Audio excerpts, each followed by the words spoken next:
actually going to make pizza, campfire pizza. Very simple to do. I just go and get pizza crust at the store. Pillsbury makes one. There's a couple other brands out there. Or you can actually go to Papa Murphy's, someplace like that, and just buy pizza dough from them. It works very well. In this case, we're just going to pop them open. They didn't pop, so I use the side of the table here. Now, in each one of these cans, there is 2 pizza crusts in here. We're just going to keep stretching it out here.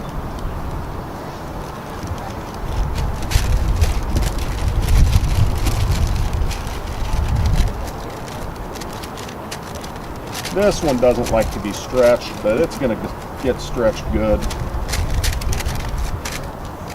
You're eating pizza around a campfire. Nothing can go wrong, right?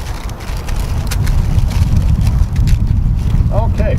Once we have the pizza crust in there all nice and neat, and I'll let Tessa go in and redo this one because it's ugly looking. We're going to take some sauce, and in this case you can just get pizza sauce or you can get just regular spaghetti sauce. I personally like the garlic type sauces myself. We're going to put some in there, and my spoon, and we're just going to work it around on the crust. We'll make a couple saucier than the others.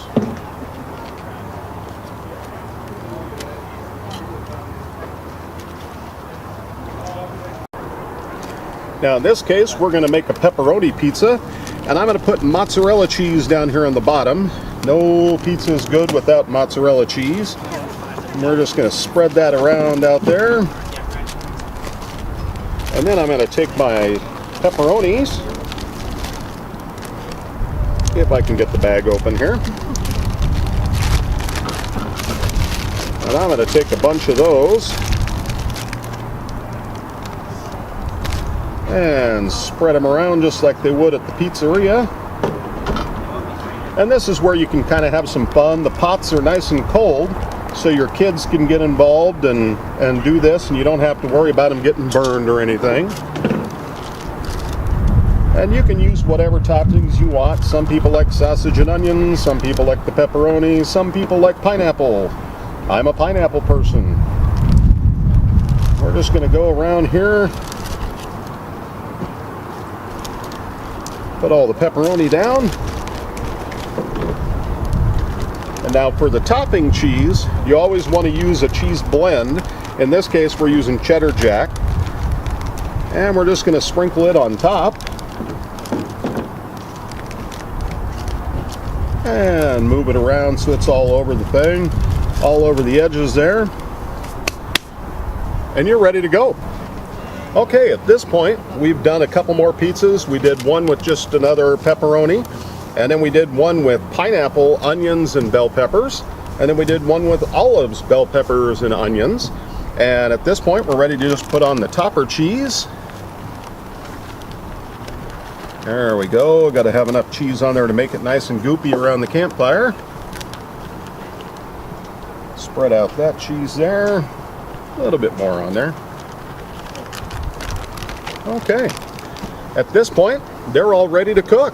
So we're going to start stacking them up, and I'll show you how we can stack pots and do a tower of pots here. Hopefully we don't have a leaning tower of pots.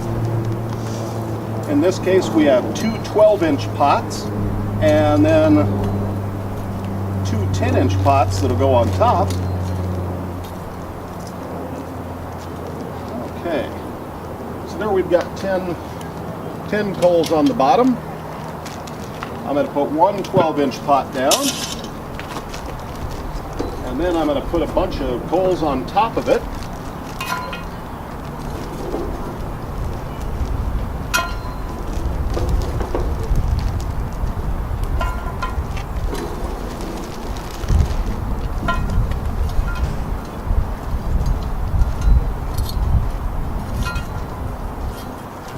Now, because we're stacking these, it's going to hold a little bit more heat in.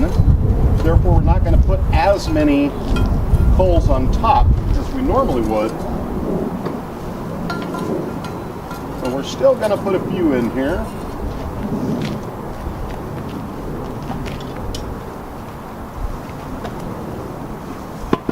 Then I'll just take my next pot and stack it on there. Okay, as you can see, we have all 4 pots stacked now. And basically how this works is I have some coals down on the floor, and then the top on the next one heats up the bottom of the one that's on top. And you just keep going up until you've stacked them up. I've actually seen them stacked about 6 feet high is about the most I've seen, which is about 11 pots. So depending on what you're cooking, you can actually use quite a bit of coal and actually save quite a bit of coal by stacking them like this. At this point, we're about 20 minutes away from having some pizza. We're ready to look at our pizzas here. So let's go ahead and take a lid off and see what we've got. Oh, look at that. Just like from a pizzeria, isn't it?